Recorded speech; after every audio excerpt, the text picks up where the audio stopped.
ঘুরতে আসছে? হ্যাঁ। বয়ফ্রেন্ডের সাথে? না না, ফ্রেন্ডদের সাথে। বয়ফ্রেন্ড নাই? না। বয়ফ্রেন্ড করেন না এখন? না। কেন? হবে ফিউচারে, তো একদম জামাই হবে আর কি। কেমন ছেলে চান? লয়াল, অনেক কেয়ার করবে, ভালোবাসবে। টাকা পয়সা না থাকুক, টাকা পয়সা ম্যাটার না। টাকা পয়সা অল্প থাকলেও জীবনে চলা যায়, বাট ভালোবাসা লাগবে। হায় হায়। যে কোনো সেলিব্রিটি ক্রাশ আছে? না, আমার জামাই হবে আমার ক্রাশ, এমনিতে কোনো ক্রাশ নেই। যদি কখনো সুগার ড্যাডি থেকে বিয়ের প্রস্তাব আসে? আস্তাগফিরুল্লাহ, নাউযুবিল্লাহ।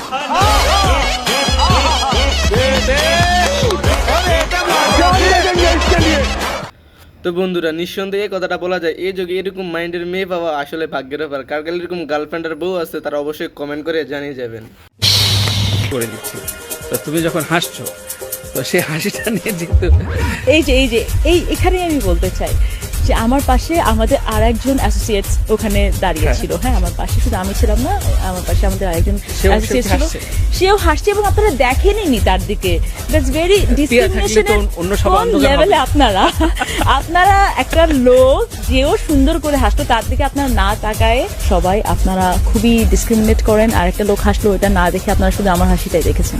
তুমি হাসলে অন্য কারো হাসি দেখবে না। তো ক্যামেরাম্যানরাও বোঝে যে কাকে ফোকাস করতে হবে। ডুবেছি আমি তোমার চোখের অনন্ত মায়া। বাঙালি ক্যামেরাম্যান বলে কথা, কোন জায়গায় ক্যামেরা ধরলে ভিউ বেশি আসবে তারা ভালো করে জানে। আর পাবলিকও যেখানে মেয়েদের হাসি দেখে সেই ভিডিও ভাইরাল করে দেয়। হায় হায়।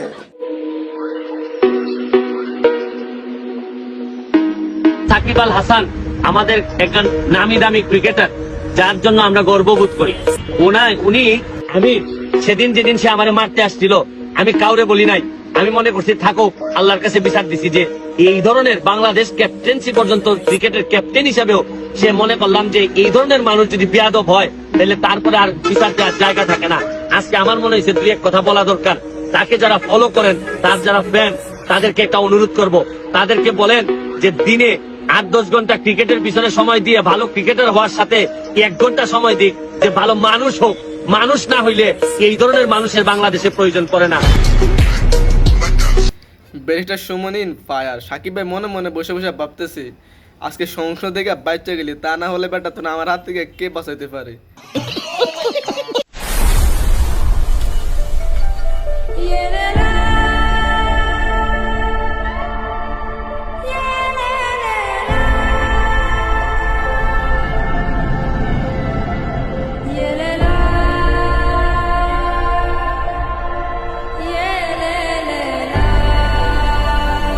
এই কারণে এই মানুষটারে খুব ভালো লাগে। সে চাইলে একটা সানরুফ গাড়ি নিয়ে আসতে পারতো, তা করে নাই।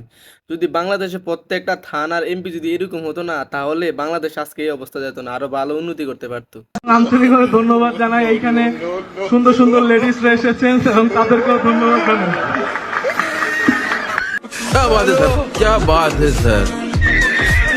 হযরত মুহাম্মদ সাল্লাল্লাহু আলাইহি সাল্লাম কত খ্রিস্টাব্দে জন্মগ্রহণ করেছেন?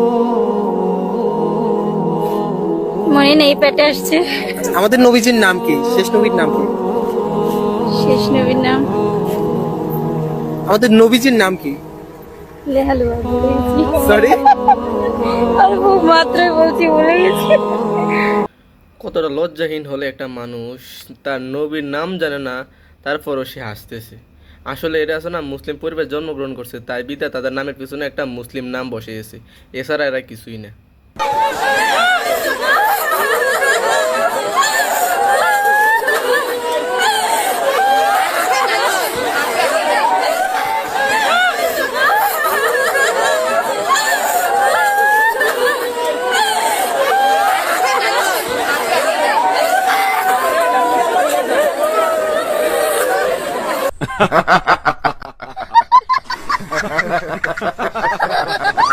ওদের খানা দেখে আমারও খান্না পেতেছে। বন্ধুরা, কেউ ওদেরকে একটু বুঝান, কারো হাজবেন্ড মরে গেলে এমনি ভাবে কান্না করে না, ওরা যেভাবে কান্না করতেছে। উনি নিজেই আমাকে ভাই ডিভোর্স দিছে, উনি নিজে আমাকে ডিভোর্স দিছে ভাই। আপনি তো ওনাকে ডিভোর্স দিয়ে দিয়েছেন, আপনি ওনার কাছে বারবার কেন আসেন? আমি ওর ছেলে আরেকজন বিয়ে করছিলাম, কিন্তু ওকে তো সুখী হতে পারি নাই। ওই ছেলে মদ খায়, কাঁচা খায়, বাসায় এসে আমাকে মারধর করে। আপনি আমাকে ডিভোর্স দিয়ে যান, ছেলেদের পাল্লা করে আমার ডিভোর্স দিয়ে দিয়েছে, বুঝছেন? কি কয়? 5 বছরের যত টাকা ছিল প্রবাসে ইনকাম সব ভাই খাইছে, বুঝছেন? এমন ভাইয়া মানুষ এগুলা হ্যাঁ কি করুন না ভাই এই ভিডিওটা দেখার পর একটা কথা আপনাদেরকে বলি, মুগুর থুতু যেরকম পরে গেলে সেটা গ্রহণ করা যায় না, ঠিক নারীও সেই রকম। নারী যখন অন্য কারো হাত ধরে চলে যাবে না, তখন তার যত আরো কান্নাকাটি করলেও গ্রহণ করা উচিত না। সবাই মনে রাখবেন। মধ্যরাত ঘুমিয়েছিলেন তুহিন পরিবহনের বাসটির যাত্রীরা। সেই ঘুমের মধ্যে হঠাৎ নিজেদের আবিষ্কার করেন পানিতে। আমি ঘুমিয়েছিলাম, দিয়ে যখন লাখে পানি ঢুকেছে তখন বুঝতে পেরেছি। আমি ঘুমিয়েছিলাম, দিয়ে যখন লাখে পানি ঢুকেছে তখন বুঝতে পেরেছি। ভাগ্যিস চাচার গোমরা ভাঙছে, তা না হলে এক টিকিটে পরপারে চলে যেত।